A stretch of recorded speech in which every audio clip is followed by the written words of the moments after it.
नमस्कार, मेरा नाम भाऊ तोरसेकर है और आप देख रहे हैं प्रतिपक्ष। दोस्तों, आज मैं पंजाब के बारे में बात करूंगा। आपको मालूम है कि अगले साल मार्च महीने के आसपास पंजाब में भी चुनाव होने वाले हैं। उत्तराखंड, उत्तर प्रदेश, पंजाब, ऐसे कुछ राज्यों के, गोवा, मणिपुर, इन 5 राज्यों के चुनाव अगले साल मार्च के आसपास होने वाले हैं और उसके लिए ज़ोर शोर से तैयारियां चल रही है। वैसे देखिए तो उत्तर प्रदेश सबसे बड़ा राज्य है और वहाँ जो तैयारी चल रही है उस पर हम चर्चा करते हैं लोग।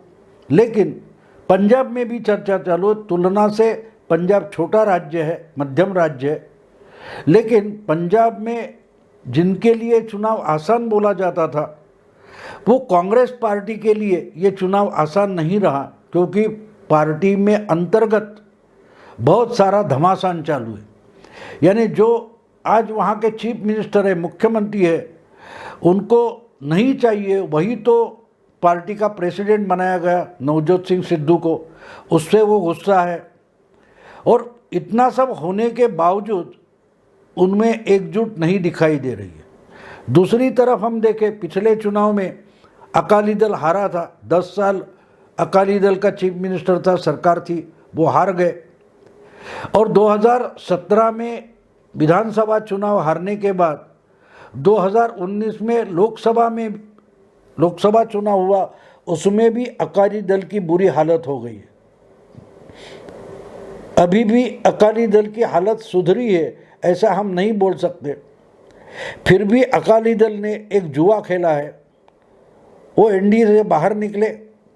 यानी बीजेपी के साथ होकर भी जो पंजाब में अपना परचम नहीं दिखा पाए, वो किसान आंदोलन के लिए, किसान कानून के खिलाफ लड़ने के लिए एनडीए छोड़कर बाहर निकले।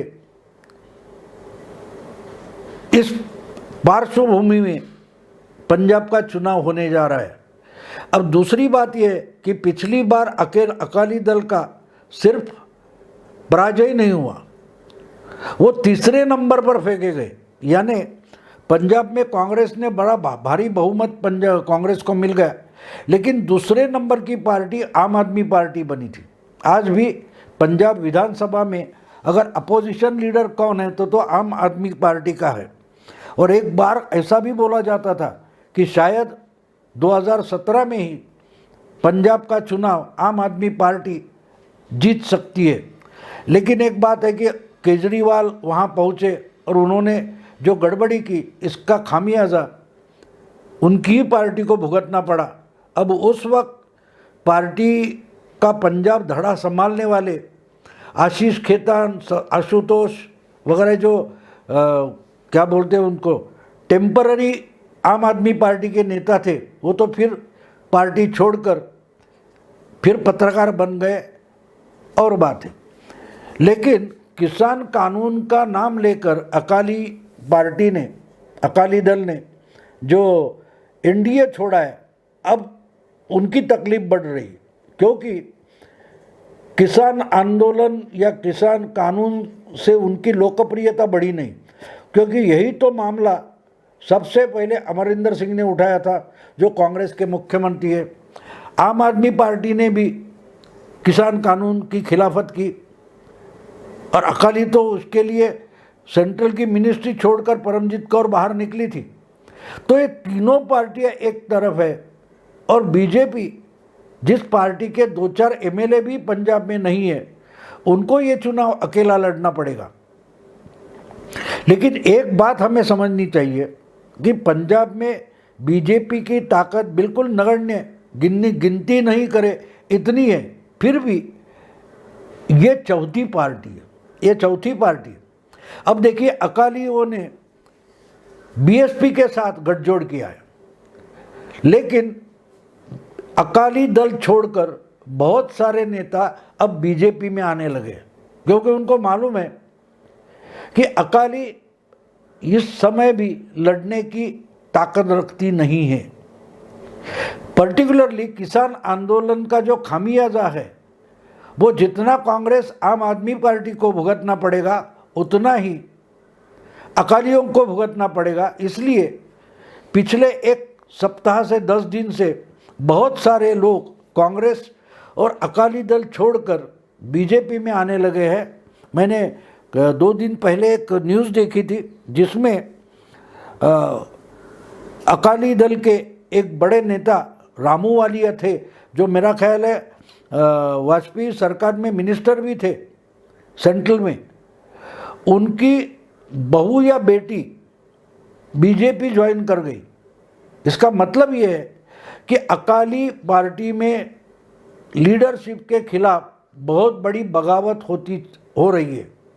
एक एक और कोई है, आम आदमी पार्टी के कोई जोशी, वो भी पार्टी छोड़कर बीजेपी में शामिल हो गए।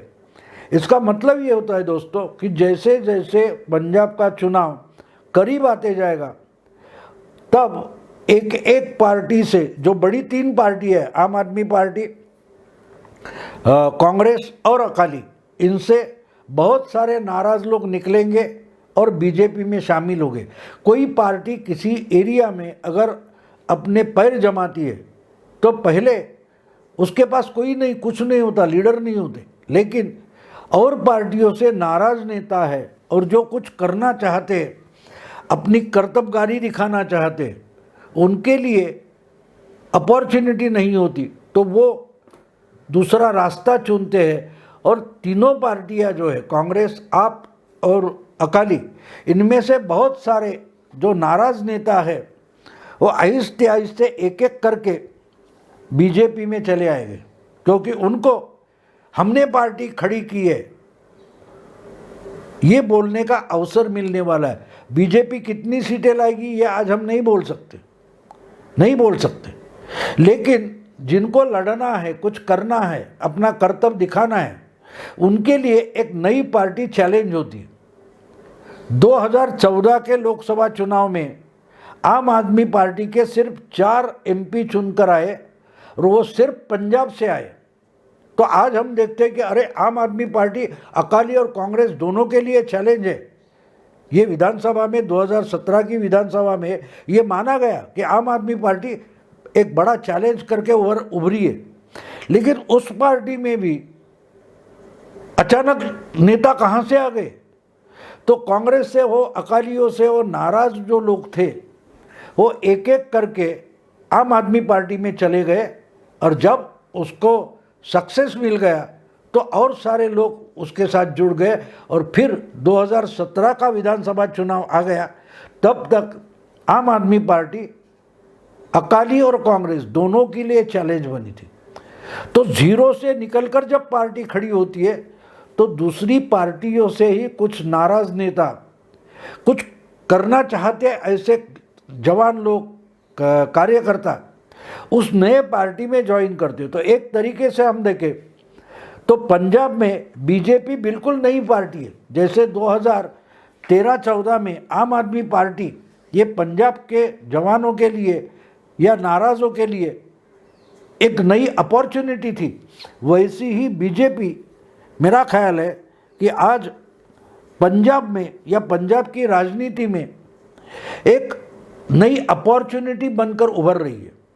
और ये मैं आज नहीं बोल रहा हूँ, इसके पहले भी मैंने मराठी में एक वीडियो बनाया था, तब बोला था कि अच्छा हो गया अकालियों ने बीजेपी से नाता तोड़ा, क्योंकि अब बीजेपी अपने बलबूते पर पंजाब में खड़ी हो सकती है। और कुछ बातें और भी होनी है। 6-7 महीने हैं अभी। जो कांग्रेस में घमासान चालू है, तो कांग्रेस का सबसे बड़ा लोकप्रिय नेता आज के चीफ मिनिस्टर अमरिंदर सिंह है।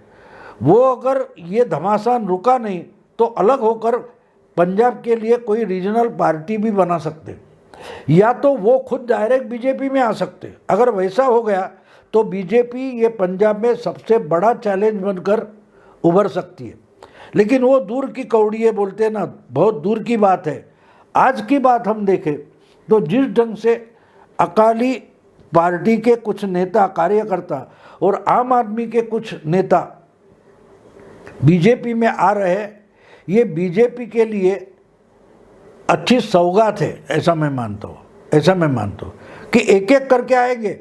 कल परसों की जो न्यूज़ है उसमें वो रामूवालिया की बेटी या बहू थी और कोई 2-4 और नेता थे, इसमें से अकाली दल से 4 या 5 थे और आम आदमी पार्टी से 1-2 थे, कांग्रेस से भी निकल कर आएंगे।